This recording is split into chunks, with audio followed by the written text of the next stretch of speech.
comunicadora, jornalista, especialista sobre o corpo explica, analista comportamental.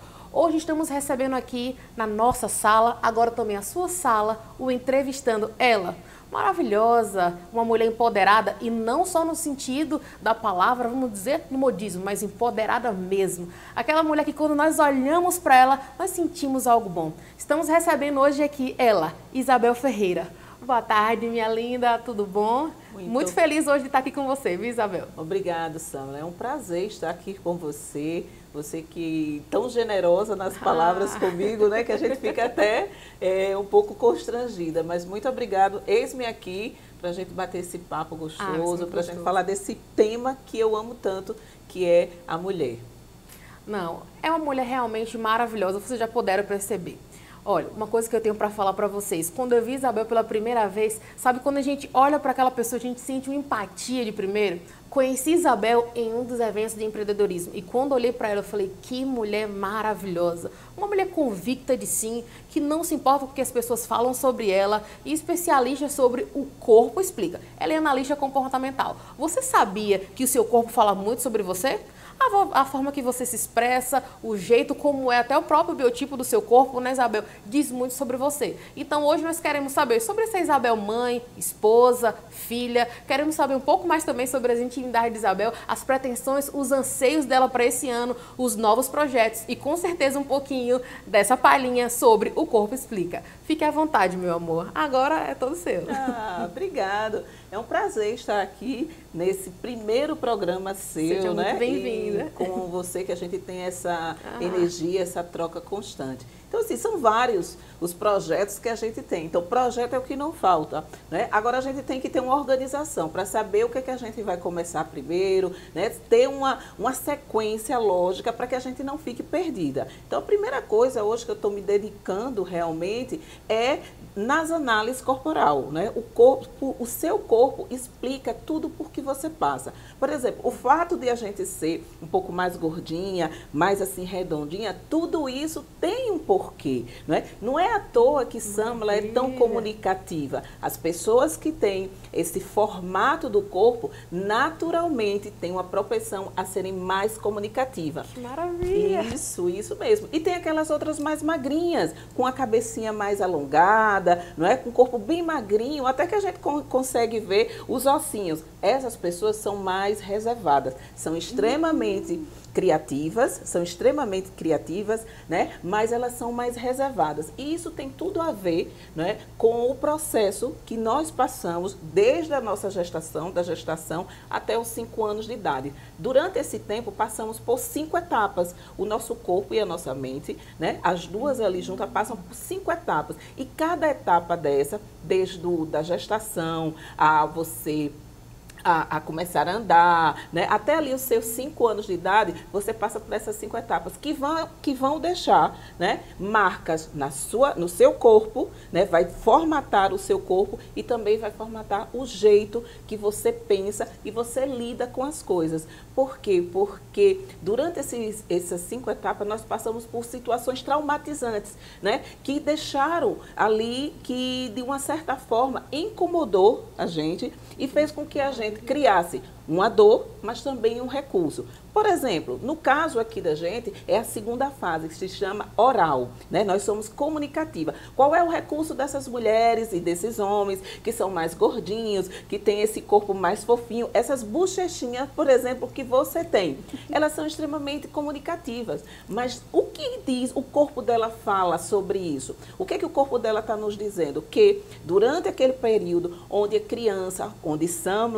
Samla nasceu, que queria amamentar, ou queria estar mais próxima ali do aconchego da mãe, né? Estar mais ali ligada com a mãe, talvez a mãe não tivesse tanto tempo, talvez estivesse se desdobrando com outras atividades. A mãe, né? Ou talvez Samla queria o conforto do colo da mãe, mas a mãe estava fazendo outra coisa. E aí o que é que Samla sentia? A bebezinha sentia que estava sendo abandonada. Então, para compensar essa dor, né, que criou nela, ela desenvolve o recurso da comunicação. E aí o que é que ela começa? Para chamar a atenção, para não se sentir abandonada, o que é que ela faz? Ela chora. Então, ela fala, né? Depois a gente vai crescendo. Então, normalmente, as pessoas que têm o traço, né, que a gente chama o traço de caráter oral, são pessoas comunicativas, que gostam de estar sempre rodeadas de pessoas, gostam de estar comunicativas, se colocar elas num ambiente que elas tenham que trabalhar, que não tenham que dizer nada, tipo, trabalhar no almoxarifado, é a morte para essas pessoas. Você não é assim? Justamente desse jeito. Para quem não sabe, de formação eu sou advogada, né, sou formada em Direito. Gosto muito do meu trabalho, mas se eu ficar em um ambiente em silêncio por muito, eu só produzo, é uma realidade. Se eu tiver com música, ou se eu deixar a televisão, ou alguma coisa assim, que faça algum ruído bem baixinho, silêncio absoluto me incomoda muito. Exatamente. E isso tem tudo a ver com o formato do seu corpo e a forma com que você pensa. Então, assim, a gente tem que entender que a gente nasceu para ser quem a gente é. Né? E esse é o nosso superpoder. Através da análise corporal, através da análise que eu faço, você consegue descobrir quais são os seus picos do traço, porque nós somos a mistura dos 5 traços, não é que a gente chama assim, são nomes diferentes, mas técnicos, né? São técnicos, mas eu classifico assim, o criativo, né? Eu classifico como o comunicador, o negociador, o planejador e o executor, para que as pessoas entendam de uma forma melhor. Então, no caso, você seria a comunicadora, certo? Você tem essa característica muito forte. Que maravilha, gente. Diga aí, por mim eu ficaria aqui horas só ouvindo a Isabel falando, e assim, eu já recebi gratuitamente uma análise corporal, vocês já puderam perceber aí, né? E eu estou amando, e a Isabel aqui não mentiu em nenhum minuto. Eu só consigo, assim, ser muito produtiva se eu estiver num ambiente, e parece para algumas pessoas, parece até estranho. Sim. Porque eu já ouvi várias pessoas falando para mim, Isabel, assim, eu só consigo produzir se tiver um silêncio absoluto, se tiver algum barulho eu perco muito minha conexão. Eu sou totalmente o oposto. Se eu tiver um local assim muito absoluto, com aquele silêncio extremo, eu fico rapidamente muito irritada. É incrível. Rapidamente irritada, se eu tiver que passar horas peticionando, a hora que você chegar vai ter uma música, vai ter, se for em casa, se tiver, como foi a pandemia, né, muito home office, tinha uma televisãozinha assim bem baixinha lá, tinha que ter alguma coisa, algum ruído no ambiente para poder eu conseguir relaxar. Aquilo ali me acalmava, né? E desde muito criança eu sempre gostei muito. Até uma fase da minha vida, eu era muito introvertida. Mas depois, eu canto desde muito cedo, né? E eu acho que já veio também dessa questão. Mas agora eu não quero falar muito sobre mim. Nós trouxemos a nossa convidada aqui para saber sobre ela. Isabel, quando foi que você tomou a decisão? Já veio isso de criança? Você agora sabendo, entendendo sobre o análise corporal, mas quando você era criança, você já sonhava em ser comunicadora, palestrante, ou você tinha outros sonhos? Não, Sambra. Profissionalmente. Eu sempre fui comunicativa. Eu sempre tive... Hoje eu entendo, né? Que, na verdade, eu nasci para ser o que eu sou. Eu sempre fui uma mulher comunicativa. Sempre gostei, né, da comunicação. Sempre gostei de me comunicar. Quando eu decidi fazer o curso de jornalismo, eu queria fazer algo que pudesse dar vazão a essa comunicação, né? Qual é o curso que poderia se encaixar ali? E aí eu encontrei no jornalismo essa possibilidade. Então, assim, eu sempre tive essa característica de ser comunicativa. E aí eu disse assim, não, vou colocar aqui de forma intuitiva, né, porque eu ainda não tinha esse conhecimento que hoje eu tenho, para a comunicação. E assim eu fiz a escolha, fiz o curso de jornalismo aqui na Universidade Federal de Sergipe, fiz pós-graduação, fiz também um mestrado em antropologia, embora não tenha concluído, e aí depois eu explico porque eu não concluí, mas enfim, sempre a área da comunicação sempre me fascinou. Que maravilha. Quando foi que você tomou a decisão, agora, não, eu vou trabalhar com mulheres, né? Agora eu vou falar com mulheres, eu sinto que as mulheres têm essa necessidade, né? As mulheres têm essa questão de, tipo, se unirem, acreditar mais em si, as mulheres têm um poder, né, dentro dela, e às vezes muitas delas estão adormecidas, né? Sim. Não sabem desse poder. Quando foi que você tomou essa decisão na sua vida de comunicar para mulheres? Quando eu fui olhar o meu histórico de vida, eu sempre fui uma incentivadora de mulheres, desde a adolescência, né? Eu sempre estimulei as mulheres, as pessoas de um modo geral, mas as mulheres especificamente. Mas foi basicamente entre uns 3 anos atrás, de uns 3 anos para cá, que eu realmente decidi me dedicar a trabalhar com esse público feminino, né? Eu entendi que o mundo está como está, né, porque sempre os homens estão ocupando os lugares de liderança. E o que que faz com que mulheres não estejam também ocupando lugares de liderança, né? Eu entendi que a autoestima da mulher estava ali atrapalhando, ela estava não acreditando nela, né? Estava fazendo com que ela travasse isso. E quando uma mulher, ela trava no seu potencial, nos seus recursos, no seu conhecimento, ela impede não só que a vida dela melhore, mas de que outras pessoas que estão ao entorno dela também melhorem. Então eu entendi que uma vez destravada, uma vez que a mulher se sinta, né, autoconfiante, que acredite nela, ela começa a ousar ocupar outros espaços de lideranças, né? Isso em todas as áreas, numa empresa. Quantas vezes a mulher é muito mais competente, muito mais habilidosa, mas com medo, desacreditando dela, ela nem pleiteia um cargo a mais na sua empresa. Então, o que é que está faltando? Está faltando ela acreditar nela. E a gente sabe que a gente vive numa sociedade machista, numa sociedade patriarcal, não é? Onde se reproduz o machismo e reforça a insegurança feminina. Então, eu disse, é aqui que eu tenho que contribuir, fortalecer a autoestima, fortalecer a autoconfiança feminina. E quando eu fortaleço, quando eu ensino, quando eu ajudo, eu também me fortaleço. Né? Eu também ajudo, eu também sou ajudada. Porque todas as vezes que uma mulher chega num patamar, todas as vezes que a mulher alcança um posto, todas as outras também têm um ganho. Porque a outra diz, se ela conseguiu, se Samela conseguiu, eu também posso conseguir. Claro, cada uma respeitando as suas habilidades, os seus recursos. Uma vai conseguir através dos seus recursos e a outra vai conseguir através dos recursos dela. Né? Então foi aí que eu entendi que eu poderia contribuir com a causa feminina. Gente, que maravilha. Agora, Isabel, outra pergunta. Como é que você, Isabel, né? Sem ser Isabel, a comunicadora, sem ser Isabel, a analista corporal, você, Isabel, ser humano, mulher, como você se sente ao ver seu trabalho reconhecido, né, gente? Eu vi recentemente, não já tem algumas postagens anteriores no seu Instagram que você recebeu foi um pedido de congratulação de doutora Emília Correia e tantos outros canais importantes aqui no nosso estado de Sergipe, já para poder dar entrevista, palestrar. Você, enquanto mulher, como é que você sente em ver seu trabalho sendo valorizado? Olha, Samela, parece uma coisa estranha, né? Eu fico feliz, né? O estranho não é ficar feliz, é natural. Mas o que eu fico realmente envaidecida, porque a carne é fraca e a gente tem esses pecados da vaidade, e eu ainda não estou num grau elevado da espiritualidade para dizer que eu não fico envaidecida. Isso. É quando a mensagem que eu levo, quando o trabalho que eu faço faz a diferença na vida da outra mulher. Quando ela chega para mim e diz, olha, Isabel, eu não conseguia gravar um vídeo porque eu achava que eu não era capaz. Aí eu fui lá e gravei. Quando a mulher chega para mim e diz, olha, eu não conseguia tirar a carteira de habilitação porque eu me sentia insegura. Eu fui lá e consegui. Eu não consegui, Isabel, olha, eu não estava conseguindo vender meus projetos porque eu tinha vergonha de apresentar. Eu fui lá e apresentei. Quando a mulher chega para mim e diz, olha, eu pleiteei dentro do meu trabalho, eu fui lá, consegui, hoje eu estou na gerência, né? Eu estou assim, consegui porque você teve uma palavra, eu fiz uma mentoria, eu fiz uma análise com você. Então, isso, para mim, é semelhante, eu acho que é a sensação de quem ganha na Mega Sena.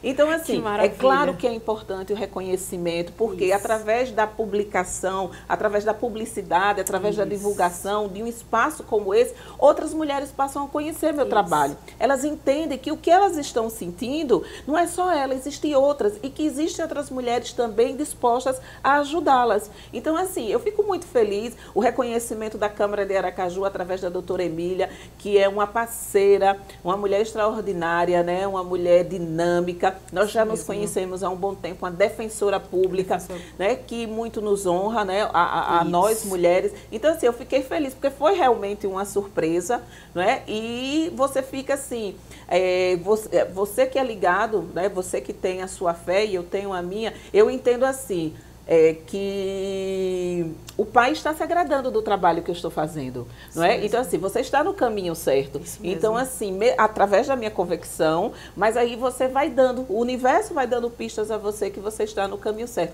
Estar aqui com você é uma prova, né, de que eu estou nesse caminho, porque o que me trouxe aqui é justamente esse trabalho. Então, assim, isso é muito gratificante. Eu fico muito honrada e agradecida.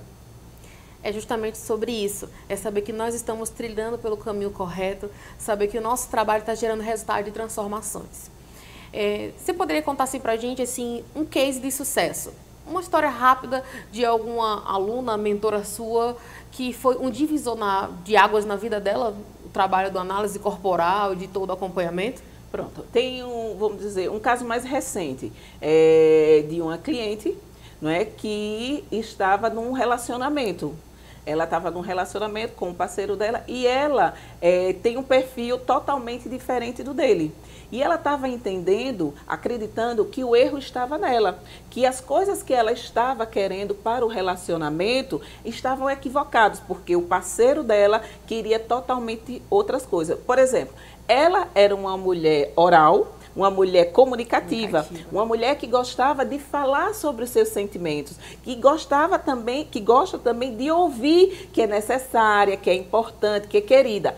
Ele já é um outro perfil, ele tem um perfil que a gente chama de criativo. É um perfil mais reservado e mais racional. Não é que ele não sinta, mas ele racionaliza na hora de falar sobre os seus sentimentos. Então, ele não a elogiava. Então, ele não se esforçava para fazer isso também. A partir da análise, eu fiz a análise dela e ela trouxe, inclusive, eu não faço análise corporal de homens, eu trabalho especificamente com mulheres, mas a análise serve para homens e mulheres. Ela trouxe uma foto e através da foto eu consegui dizer a ela qual era o perfil comportamental dele, né? Qual é o perfil corporal dele, com a forma como ele pensa, como ele age. E ela começou a dizer, Isabel, parece que você conhece ele. Aí eu disse, olha, para você melhorar seu relacionamento, você precisa isso, isso, isso, e ele precisa isso e isso. Então é interessante que vocês compartilhem, falem, né? E aí, a partir daí, cada um se esforce para dar a cada um o que cada um necessita. Porque o ideal não é eu dar para você o que eu gostaria de ter, é eu dar para você o que você precisa.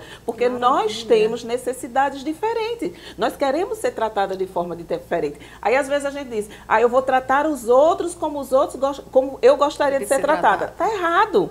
Porque eu gosto de ser tratada de um jeito. Samela gosta de ser tratada de outro jeito. E você que está aí nos assistindo tem o seu jeito e não está errado.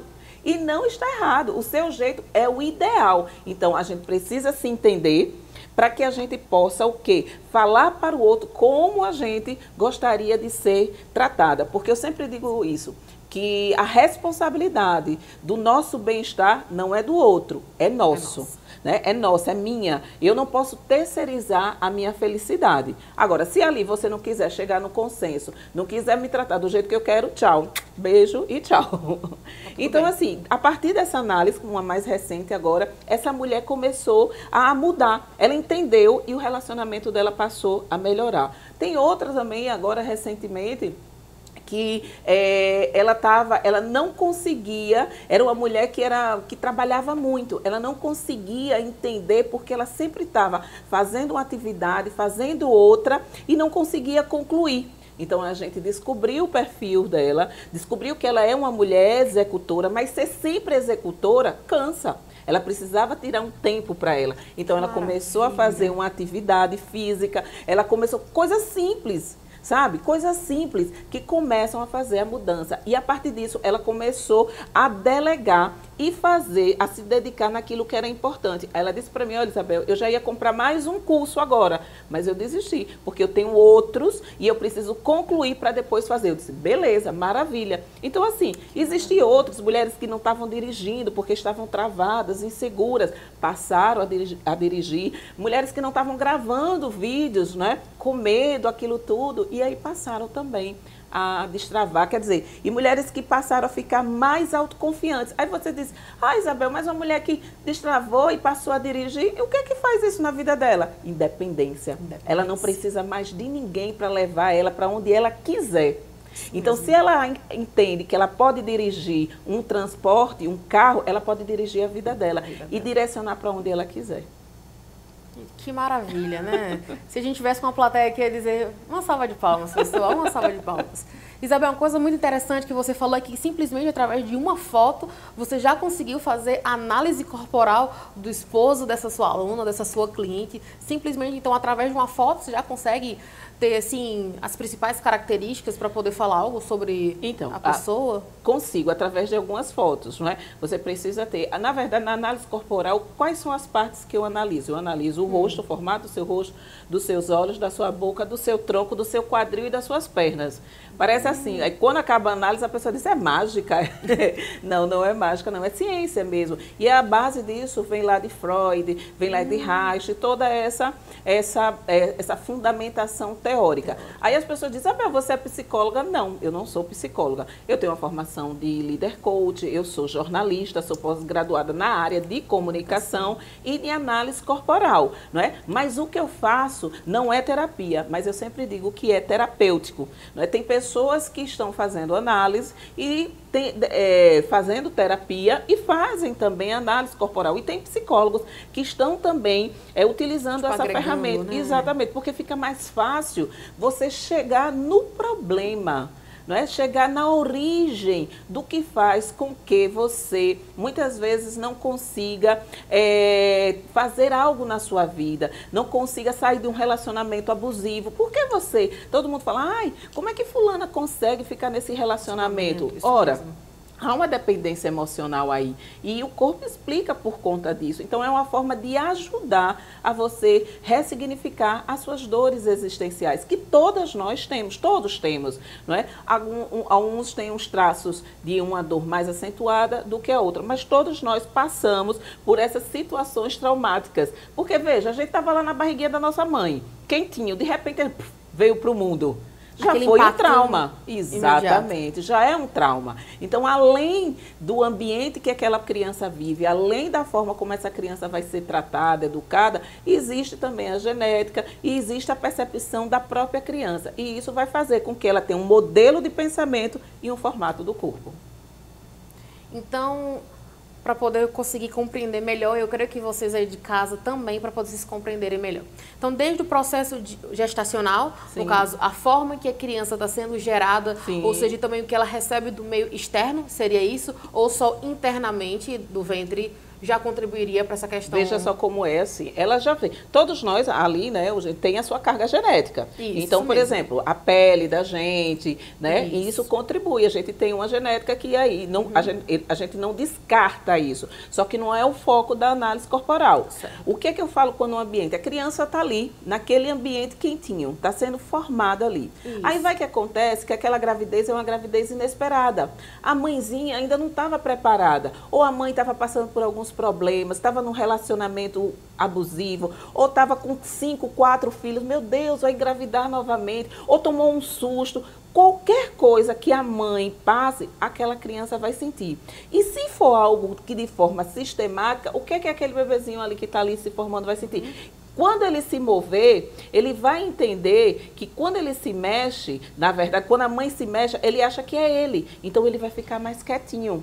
Ele vai ficar mais quietinho. Porque ele entende ali, né, aquela percepção dele é o quê? Que se ele se movimentar demais, ele vai ser o quê? Ele vai ser rejeitado. Então, essa criança, esse bebezinho ali, ele vai colocar toda a sua energia aqui para a cabeça. Por isso que depois, essas pessoas, quando se ficam adultas, elas têm uma cabecinha mais comprida, maior, elas são mais sequinhas, porque a energia dela toda está na cabeça. Presta atenção em pessoas que trabalham com designer, pessoas que são criativas. Aí quando você vai ali naquele Vale do Silício, lá nos Estados Unidos, que aquelas né? Pessoas, aquela juventude criativa, inteligente, né? Isso mesmo. Como é o formatozinho normalmente? Isso não significa dizer que não tem outros, mas não, compreendo. Aí sim, você vê, é aquele corpinho, aquela padronagem, magrinhos, isso, né? Exatamente. Que a gente chama assim os famosos, não me entendam mal, né? Os nerds, né? Exatamente. Óculos compridos, óculos grandes, né? Esse óculos fundo. Por quê? Eles são criativos, eles têm essa questão toda na cabeça. Então, o que é que acontece? Aí, às vezes, a mãe esperava aquele bebê, tudo estava lindo, maravilhoso aqui fora, o ambiente, enquanto ela estava ali gestando a criança, mas de repente ela tomou um susto, né? De repente ela caiu, aconteceu. Mas lá dentro, como é que ele... Opa! Será que sou eu que estou provocando isso nela? Toda angústia, tudo que ela sente, ele sente ali. Então, é a percepção dele. Não é que ele foi rejeitado, é a percepção dele. Né? Não é que a mãe não queria. Não é? É que ele sentiu assim, e através disso vai dar um formato no corpo dele e vai dar um formato de pensamento também. Essas pessoas normalmente vão tender a trabalhar mais sozinha, não querer se expor, não querer estar tanto se expondo em televisão, a não ser para falar da criatividade, das coisas que eles imaginam. Vivem num mundo paralelo, como se fosse no mundo da lua, são extremamente criativos. Mas, para falar dos seus sentimentos, eles são mais racionais. Eles não são como nós, que temos esse biotipozinho, né, gordinho, que falamos abertamente dos nossos sentimentos. Eles são mais reservados. Então, por isso que a gente diz, o corpo explica. Não é? E por conta disso, por esse pico que ele vai ter desse traço, vamos dizer que é o traço criativo, ele vai viver a vida dele baseado nisso. Né? Aí a gente fala de crenças, aí depois a pessoa cresce, aí não se relaciona porque acha que aquela pessoa não é para ela, não é porque ela tem medo de ser rejeitada. Qual foi a dor primária dela lá quando ela se formou? A rejeição. Então, aí ela evita se relacionar, ela tem... Por quê? Porque uma vez que ela levar um fora, uma vez que naquele ambiente de trabalho ela não conseguir aquela promoção... Ela vai acionar, no caso, um gatilho já de um bloqueio que ela tinha dentro dela. Exatamente. Né? Exatamente. Maravilha. Aí você diz, e como é que a gente resolve isso? A gente identificando quais são essas dores. Para quê? Para que a gente crie ambientes, para que a gente coloque a gente sempre no recurso e para quando a gente estiver num lugar onde esteja, que tem esses gatilhos, a gente já saiba como lidar com aquela situação. Vai doer? Vai doer, não é? Vai doer, mas vai doer bem menos, porque você vai ter o controle. Que maravilha. Então, o que eu pude compreender agora, gente, eu creio que vocês de casa aí também, que o nosso corpo ele é muito sistematizado. Então, se nós passarmos a entender melhor sobre o nosso biotipo, sobre os gatilhos que nós temos, sobre tudo que está ali, não só no nosso consciente, mas também no nosso subconsciente, nós conseguimos levar uma vida muito mais tranquila, conseguimos entender, muitas pessoas têm bloqueios, têm complexos, né? Tem várias questões interiores e elas vão passar a compreender melhor da onde foi que isso se originou, da forma que é, o porquê que você age assim, o porquê que você pensa assim, o porquê que eu sou desse jeito, porquê que eu não consigo destravar algumas áreas na minha vida, porquê que eu tenho várias coisas inacabadas, né? Eu escuto muitas pessoas também falando, mas eu compro inúmeros cursos e agora com essa questão online, eu compro não sei quantos cursos online, eu não consigo acabar um, ou se não compra vários livros, né? Eu escuto muitas pessoas dizendo, mas Samela, um hábito que eu desenvolvi e potencializei ele na pandemia, né?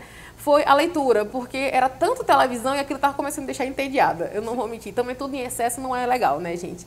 Então, na pandemia, eu falei, não, eu vou colocar uma meta de leituras. E aí as pessoas falavam, mas como é que você consegue ler? Porque eu tenho vários livros aqui e eu só fico comprando, não leio. Então, quando a pessoa consegue compreender, não, por que eu sou assim? Né? Por que eu sou desse jeito? A gente consegue resolver várias coisas em nossas vidas, né? A gente vai deixar também o contato aqui embaixo, as redes sociais de Isabel Ferreira, se você quiser entender mais sobre o seu corpo, se você quiser entender mais sobre você, o porquê que você é desse jeito, porquê que você tem ainda áreas na sua vida que você ainda não desenvolveu, você pode entrar em contato com ela. O Instagram de Isabel é regado de conteúdos voltados sobre isso. Eu aconselho vocês a seguir, porque eu sou uma das seguidoras. Estou lá sempre de olho em tudo. Lógico, porque conhecimento é libertador. Agora, eu quero ir para um assunto. Esse ano é um ano muito importante. É um ano que nós iremos ter algo muito especial no fim dele e que o país já está super dividido. Não queremos trazer polêmica, mas queremos saber o posicionamento dela relacionado às mulheres. Mulheres e política. O que é que você acha sobre isso? Eu vejo nas suas redes sociais que você não vamos trazer a palavra militância, mas relacionado, vamos atrelar assim, o perfil comportamental de uma mulher para se desenvolver bem na política ou não tem. Ela tem que se lançar.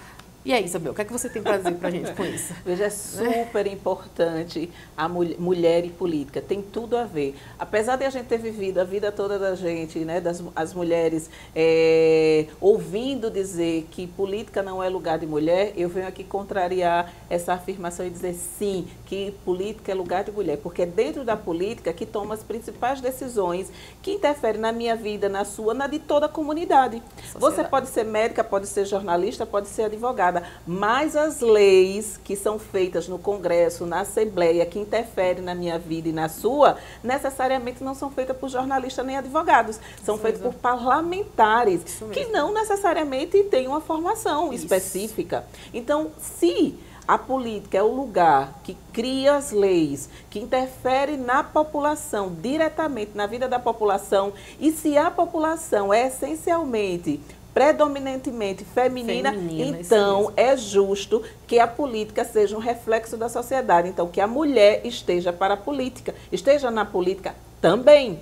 Né? Eu não sou contra os homens. Eu digo sempre isso, eu não sou contra os homens, mas eu só sou a favor das mulheres. Isso é uma frase que vem do Grupo Mulheres do Brasil, da Luísa Trajano, do qual eu faço parte. E o que é que significa dizer? Significa dizer que a gente tem esse tempo todo só os homens ocupando os espaços. Então eu não vou ficar aqui, vamos botar mais homens. Não, tá ótimo. Agora sim, vamos agora ocupar essas cadeiras na Assembleia, vamos ocupar no Congresso, vamos ocupar nas câmaras, né, municipais, vamos ali, no mínimo, o que eu defendo é 50%. Porque, olha, quando a gente olha para a população eleitoral, vamos dizer, eleitoral, mais de 50% é feminina. Então, somos nós que decidimos. Somos nós que escolhemos os nossos representantes. É a maioria, é a mulher.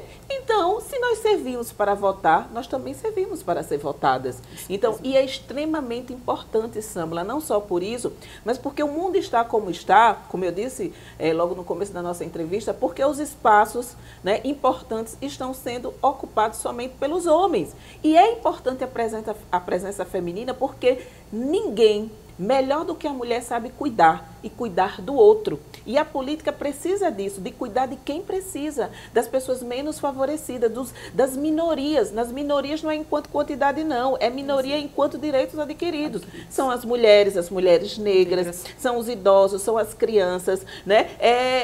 Os negros, são os LGBTQIA+, são essas pessoas que precisam ter os seus direitos assegurados. E a mulher, independente da sua ideologia partidária, não é? Ela tem um olhar diferente para as causas. Mais cuidadoso, exatamente. Então, assim, o homem, ele avança, não é? Mas ele não está cuidando. Então, esse progresso sem o cuidado é um progresso desordenado e está deixando o mundo como está. E então, mecânico, né? Isso. A gente precisa de cuidar e cuidar de pessoas. E nada melhor do que as mulheres para cuidar de pessoas em todas as áreas, na economia, na política, né, no direito, em todas as frentes. Então, eu sou uma defensora, né? Eu sou uma ativista dos direitos da mulher e do empoderamento da mulher também na política. Então, que recado, já estamos daqui a pouco nos encaminhando para o fim da nossa entrevista, e mais uma vez aqui eu enfatizo, por mim eu ficaria aqui várias horas só ouvindo a Isabel. Mas um recado muito especial, Isabel, que você deixaria para as mulheres aqui do nosso estado de Sergipe, Paracaju, especificamente a nossa capital, né? Nós estamos agora já entramos, 2022 é um ano político, né? É um ano de eleição, então não sabemos ainda especificamente quais serão os candidatos, né, que estarão aí, mas qual é o recado que você deixa para as pessoas, para as mulheres que estão pensando, né, em ser alvo de voto? Qual a mensagem específica de encorajamento que você deixa para essas mulheres? A mensagem que eu digo é o seguinte, que elas participem, mas que elas entrem nesse campo, elas se preparem, elas analisem o partido que elas querem entrar. Né? Isso agora até abril vai poder, porque são 6 meses antes para ser candidato. Elas avaliem, né, ali o partido. Nós tivemos uma mini reforma o ano passado, onde os partidos naturalmente vão correr atrás das mulheres. Não se coloque no partido como laranja, porque não se engane. A Justiça Eleitoral, né, os órgãos fiscalizadores, eles estão mais firmes. Então, vai chegar nessa pessoa que colocou o nome como laranja e é você que vai sofrer a sanção. Então, não coloque seu nome como laranja. Estude o partido, estude o que é que eles têm para lhe oferecer. Comece a fazer a política no seu bairro, né? Comece a fazer a política nas suas redes sociais. Comece a se interessar mais pelas coisas que estão acontecendo. Se você escolher o partido A, descubra quais são as bandeiras que aquele partido A defende, se é parecido com o que você também defende, e vá não é? A gente só sabe também se for munido de informação, ciente de que você tem uma contribuição para dar ali naquele espaço. Aí você vai trilhando o seu caminho, as coisas vão acontecendo, mas você também vai tendo domínio. Você não é uma Maria vai com as outras, né? Mas você vai entendendo. E a gente sabe que agora os partidos vão receber uma verba, existe uma verba destinada para as mulheres, para incentivar as mulheres. Então se interesse, descubra o que é isso. Porque mesmo. Sem ter mulher hoje, se as mulheres se unirem, o partido não lança nem chapa. Então, olha o poder que você, mulher, tem nas suas mãos. Uma coisa que Isabel falou, e é muito importante frisar, não permita ser laranja. Sim. Não permita que você simplesmente seja uma marionete, ou seja, simplesmente mais um nome em uma lista, mas saiba seu valor, se posicione e só entre realmente se você estiver disposto a trazer uma transformação para a sua comunidade, né, trazer a sua visão, o seu posicionamento. Não permita ser objeto de, vamos dizer assim, literalmente ser uma laranja, porque como a gente falou agora aqui, os partidos vão procurar as mulheres. Sim. Né? E se essa mulher não tiver muito bem sedimentada daquilo que ela quer, ela vai se deixar levar e vai acabar perdendo uma oportunidade que é ímpar. Sim, sim. Né? Sim. Uma oportunidade que é ímpar. Já estamos chegando agora no final da nossa entrevista. Eu quero agradecer a todos vocês que estão aí do outro lado. Esse foi o nosso primeiro programa de muitos outros programas do Entrevistando. Essa sala agora não é somente minha, agora é sua, é nossa sala. Eu quero agradecer a Isabel. Muito obrigada por ter aceitado o nosso convite e espero ver você aqui mais vezes. Tchau, tchau. Até a próxima.